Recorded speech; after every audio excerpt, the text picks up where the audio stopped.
All of Mississippi's beaches have been closed for swimming due to toxic algae. All right, so what's going on here?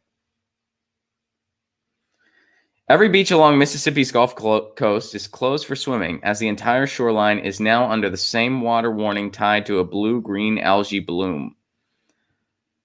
So that's 19 beaches that are closed. The Mississippi Department of Environmental Quality, MEDUQ, say MEDUQ, it's the official. So they issued a statement saying that the closures were mandated in Jackson County, which spans a sizable chunk of the Mississippi coastline.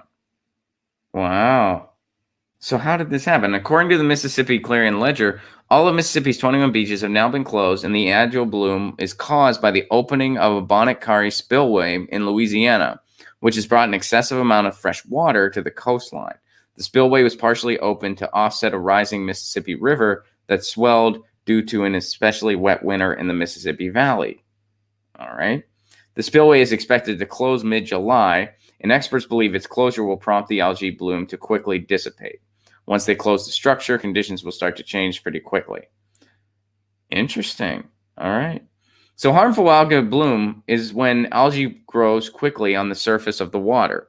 Warmer waters that experience increases in sea surface temperature or a change in sea currents are susceptible to the bloom. So basically, a bunch of fresh water kind of came in here, like a bunch of fresh water kind of showed up. And then because the fresh water was showing up too fast, this algae was forming, and the temperatures were all offset because of this fresh water, which they had to open because of a lot of rain. So it looks like this is mostly a somewhat kind of natural occurrence. Although I'm sure there's other factors going on. Like I'm sure there's some other things going on here. But yeah, you can't swim in Mississippi right now, which the Gulf Coast has not had an easy time. I mean, ever since the BP spill and, continuing, and they're still feeling some of the effects of that. The Gulf Coast has not had an easy time. And, Mississippi especially is one of the states in the union that really suffers a lot. And now they're taking a hit with tourism too. So, Mississippi, when you think about the blues and you think about rock and roll, Mississippi certainly has their place. That goes without saying. And, it's really, I know a lot of people, not a lot of people, but I know some people that are from Mississippi, some who still live there. And there's this really big sense of, we want to make this place better. Like we want to, like we know we don't live in the easiest state in the world. In fact, we live in one of the most difficult states to live in. Mississippi is, there aren't many jobs in Mississippi. Education's not where it needs to be. Mississippi is a struggling state, arguably the most struggling state in the U.S. And, a lot of the folks there, it's like they want to make it better. They're like, we know, and we're trying to make it better. And then they get all these obstacles in their path. And here's another thing. Hey, there was an excess amount of fresh water, went into here, too much algae. Now we can't swim. Tourism's taking a hit this summer.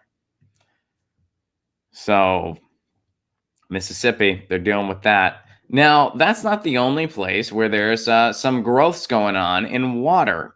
Here is something else that's happening across a long span of stuff. Now, David shares this. So check this out. Record-breaking seaweed bloom stretches from West Africa to Mexico. That's a little bit of stretch. That is a little bit of stretch. So what's going on here? Here's a picture of what that bloom looks like. So a record-breaking mass of smelly seaweed stretching from West Africa to the Gulf of Mexico has been identified using satellite imagery. Now, the seaweed bloom is called the Great Atlantic Sargassum Belt. I think gas is in there because it smells bad. They call it sargassum because it smells bad. Now, so there's a little bit of pros and cons to this. So here's something from a scientist here named Wang. Wang said the seaweed was of great ecological value to marine life, such as fish, crabs, shrimps, and turtles. So they can use it as a habitat or a food source. But excesses of the sargassum, like the recent explosion, caused some problems for other marine life, as dead sargassum sinks to the ocean floor and can smother corals and seagrasses, which I get is also bad for everyone else. Also, sargassum, hence its name, also releases a sulfur gas that smells like rotten eggs as it decays, which has caused problems as it washes up on tourist-filled coasts in Mexico and the Caribbean. These tourists don't want to smell shit. We're on vacation. We do not want to smell shit. And the rotting seaweed can attract insects, which makes it a public health concern. All right, so how exactly did this happen? All right, the seaweed explosion is also indicative of bigger problems. Researchers believe ocean chemistry must have changed in order for the bloom to occur so quickly. And this is likely caused by nutrients seeping into the water from widespread deforestation and fertilizer use. Now, while the effects of deforestation are widespread and contribute to our ongoing climate crisis, Wang said that the sargassum bloom is primarily a concern for beachgoers and does not seem to be creating any severe problems in the ocean itself just yet.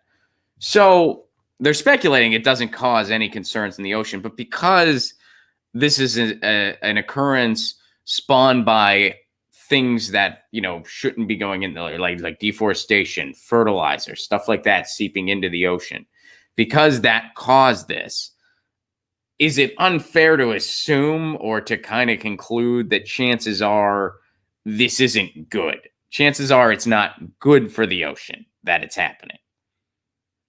Like, it's probably not a good thing that this is happening for the ocean. Maybe it's not a terrible thing, but it's probably not a good thing. So right now they're saying we don't have any conclusions that it's bad for the ocean. Right now it's just potentially harmful to reefs and stuff like that. We don't know the extent of it, and it's pretty gross for tourists. But it seems like because this isn't natural, it's likely not great. But it can provide a food source and some habitat. So that's going on all the way from West Africa to Mexico. That's a lot of seaweed. And it's shit-smelling seaweed. And I've seen that seaweed before on the beach. I'm sure you all have as well. And now we know the official name of it. It's called sargassum. I'm sure I'm pronouncing it wrong, but it's easy to remember because gas is in the name. And one of its key factors here that makes it distinguished from other sorts of seaweed, smells like shit. So there you go. Sargassum, the shit-smelling seaweed. There's a lot of it. It does some okay things for some sea life, does some not so good things for other sea life, but it's here because of deforestation and fertilizer. So, yeah, cause for concern, absolutely. As the scientists acknowledge, cause for concern. To what extent? I guess we're still waiting to find out. All right. Get your news on with Ron. Don't you want to know what's going on? We're getting our news on today. Get your news on with Ron. Don't you want to know what's going on? We're getting our news on today. Yeah, yeah, yeah. You can tweet me an article at Ron Placone. We'll go through it together and make it our own. Get your